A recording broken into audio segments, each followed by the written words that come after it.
3,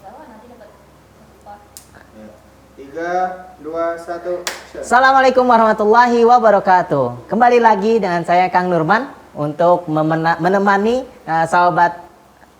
Sobat Ngobras pada kali ini. Insya Allah di Sobat Ngobras ini, di podcast Ramadan ini kita ditemani oleh Kang Akrom. Kita sapa dulu Kang Akrom. Assalamualaikum Kang Akrom. Waalaikumsalam warahmatullahi wabarakatuh. Oke, gimana kabarnya Kang Akrom? Alhamdulillah luar biasa, Allah Akbar. Alhamdulillah. Dari Kang Akrom ini, jadi ada sedikit cerita ya. Kang Akrom ini salah satu alumni mahasiswa STIQ Al-Multazam di Kuningan.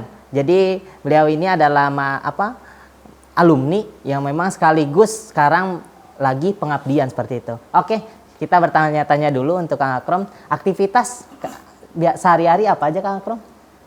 Untuk sekarang ya, karena sekarang aneh pengabdian kebetulan aneh sekarang di pengasuhan santri, atau mungkin bisa dibilang wali asrama, di kelas 12. Kelas 12. Oke, menarik.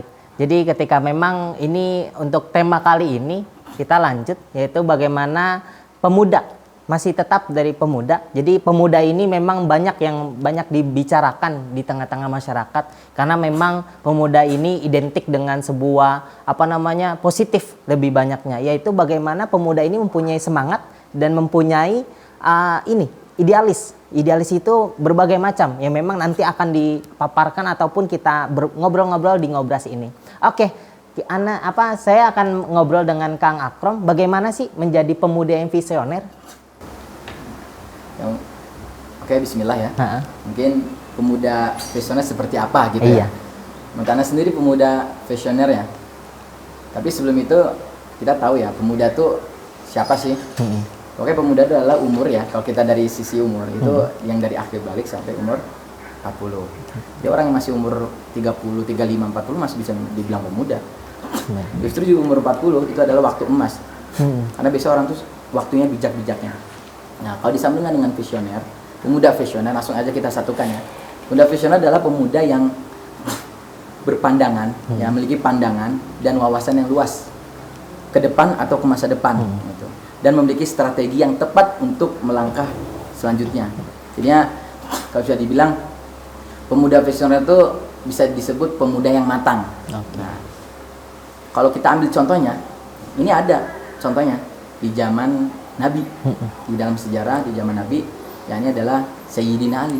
Kita tahu kan, Sayyidina Ali bin Abi Thalib adalah Khulafaur Rasyidin, yang dimana kita tahu adalah satu-satunya sahabat yang masuk Islam dengan umur yang termuda, betul ya? Betul.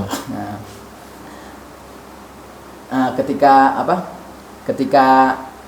kisah Sayyidina Ali nih ingin masuk Islam, suatu saat dia ingin berdiskusi dengan ayahnya dulu, ya, dengan ayahnya dulu. Nah, tapi ketika itu Rasul memberitahu tidak usah, maksudnya tidak usah berdiskusi, putuskan sendiri. Jika memang tidak siap, ya sudah, tidak usah dulu. Ya. Tapi karena luar biasanya Sayyidina Ali dengan kepribadian yang kuat ya, dengan pemikiran yang matang ya. Besoknya Sayyidina Ali langsung memutuskan untuk masuk Islam. Ya. Masuk Islam dan ditanya oleh Rasul, apakah sudah berdiskusi dengan ayahmu? Nah, dia menjawab, apa jawabannya Sayyidina Ali ini luar biasa.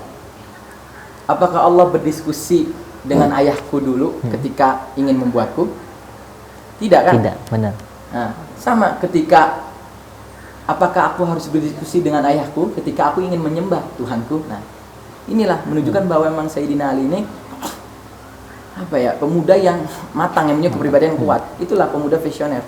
Jadi yang memiliki visi, misi atau tujuan hidupnya. Ya. Jadi yang nggak mengikuti alur seperti apa yang tidak gitu. Dan karakteristiknya pemuda visioner mungkin diantara adalah tanggung jawab. Nah, ini perlu tanggung jawab. Jadi setiap apa yang dia putuskan, apa yang dia lakukan, itu dia siap bertanggung jawab. Dan yang kedua, ambil resiko, siap mengambil resiko. Karena dia tahu setiap ide-ide dan gagasan-gagasan yang buat, di balik itu ada pasti resiko. Dan itu kalau pemuda visioner siap menghadapinya. Dan yang ketiga, optimis. Ini jelas, optimis, masa pesimis ya. Yang keempat adalah konsisten. Istiqomah. Karena setiap apa yang kita rencanakan tidak kita lakukan dengan konsisten akan berat. Justru kalau dengan keistiqomahan, dengan konsisten akan ringan. Dan yang terakhir adalah jujur dan apa adanya. Jujur apa adanya. Karena jujur dan apa adanya akan menunjukkan bahwa diri kita ya, pemuda visioner adalah pemuda yang terbuka. Ya, yang terbuka. Jadi yang tidak menutupi sesuatu. Nah, itu mungkin kurang lebih seperti itulah pemuda visioner. Oke, menarik ya. Jadi apa penjelasan bagaimana menjadi pemuda visioner menurut Kang Akrom gitu. Bagaimana pemuda visioner itu memang mempunyai semangat dan idealisme. Dan apa yang dari pendapat dari Kang Akrom ini bagaimana mempunyai pengalaman yang luas ataupun mempunyai wawasan yang sangat luas gitu, sehingga dia menempatkan dirinya sebagaimana mestinya, tidak melebarkan sayap dengan apa yang dikatakan masyarakat ketika memang pemuda di tengah-tengah, yaitu dengan tanda kutip negatif kayak gitu. Misalkan contoh di main misalkan yang sekarang tuh lagi tren ataupun prank-prank yang ada di YouTube, ataupun yang sekarang tuh ada yang namanya ugal-ugalan di ugal-ugalan motor dan lain-lainnya. Jangan seperti itu. Jadi menjadi pemuda visioner itu berkontribusi dengan baik di tengah-tengah masyarakat seperti itu. Oke, jadi menarik gitu ya Kang Akrom, bagaimana menjadi pemuda visioner itu untuk bagaimana berada di tengah-tengah masyarakat. Nah, kembali lagi ketika memang pemuda ini adalah salah satu yang memang digandrungi ataupun yang memang diinginkan masyarakat itu seperti apa sih menurut Kang Akrom? Karena kan secara nggak langsung pemuda visioner ini menjadikannya sebuah yang terbaik gitu di tengah-tengah masyarakat. Atau bisa dibilang menjadi pemuda visioner itu seperti apa? Iya, gitu seperti apa gitu. Ya, menurut Anda sendiri pemuda visioner itu berlatih diri. Latih diri. Latih potensial kita yang kita miliki. Dan diantaranya adalah belajar. Belajar. Di antaranya membaca. Ya, atau mendengar kan sekarang udah zaman sekarang ya, udah zaman teknologi kan, bisa lihat YouTube, bisa lihat Masya Allah kan kajian-kajian. Benar. Ya. Dan belajar itu tidak mengenal umur, akhi. Ya, tidak mengenal umur. Jadi sampai kita sampai akhir hayat batas kita mencari ilmu. Karena sebagaimana ada kisah nyata ya, Masya Allah, di Damaskus di Damaskus itu ada cerita penggali kubur. Dimana penggali kubur ini melihat kejadian luar biasa yang terjadi kepada 2 orang anak, satu ibu yang sama, satu ibu. Maksudnya ibu ini memiliki 2 orang anak yang dimana meninggal dua-duanya. Dan dimana penggali kubur ini melihat sesuatu yang luar biasa ketika menguburkan 2 anak ini. Dan ini membuat penasaran penggali kubur itu. Akhirnya bertanya kepada ibunya, ya. Bertanya tentang apa sih amalan-amalan mereka. Tapi sebelum itu apa yang ia lihat si penggali kubur? Yang dia lihat di dalam kubur itu yang di liang lahat. Jadi ketika si anak 2 ini ditaruh di liang kubur, itu dia melihat taman surga, Raudhah Jannah. Raudhah Jannah, dan tiba-tiba ada 2 sosok malaikat menjemput jasad tersebut. Itu 2 orang anak itu sama kejadiannya. Dan itu yang membuat tercengangnya penggali kubur. Dan akhirnya dia pergilah langsung ke masjid, dia minta ke syekh untuk belajar, dan syekh bilang, bagus umurmu udah 40 nih, baru kamu belajar, kemana saja kamu?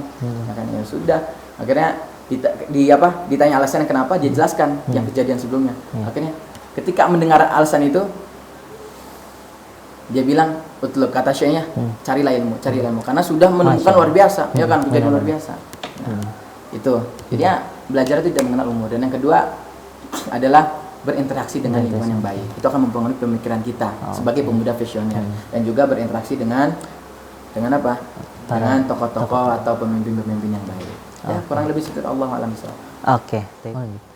Oke, di sini kita sudah melihat gitu karakter ataupun sebagai pemuda visioner itu menjadikannya sebuah tuntunan bagaimana teman-teman sobat ngobras bisa bagaimana menjadikannya sebuah hal-hal yang memang ini adanya tabu tetapi bisa kita realitiskan ya, kembali lagi ke kehidupan kita gitu. Jadi kembali lagi ketika memang pemuda ini adalah sebuah bisa dikatakan digadang-gadangkan orang besar nantinya, karena orang-orang besar itu ternyata dilahirkan dengan masalah yang besar juga gitu. Tapi menarik gitu ketika memang kita membicarakan pemuda, kembali lagi dengan dengan seperti kegiatan-kegiatan yang memang kurang baik seperti itu. Penasaran dengan kelanjutan video podcast yang diisi oleh Kang Akrom ini? Saksikan kelanjutan videonya di part kedua. Stay tune di channel STIQ Al Multazam Official, sobat. Jangan lupa untuk share, komen, and subscribe dan nyalakan loncengnya agar sobat tidak ketinggalan notifikasi dari kami. Terima kasih. Wassalamualaikum warahmatullahi wabarakatuh. Halo sahabat Ngobras, mau ngasih info nih, ada satu tempat makanan terfavorit di Kuningan, yaitu Sambal Ijo, yang terletak di Jalan Raya Manislor nomor 57, di sebelah SPBU Manislor. Jadi buat teman-teman yang lagi main ke Kuningan, terus lagi lapar, atau punya acara besar bersama saudara ataupun sama keluarga, jadi langsung aja datang ke Sambal Ijo yang berada di Jalan Manislor nomor 57. Yaitu, dan satu lagi untuk teman-teman Ngobras yang lagi mager ataupun lagi males, bisa pesan melalui delivery order. Jadi nomornya ada di bawah ini. Jadi pilihannya adalah sambal ijo, pedasnya maknyus.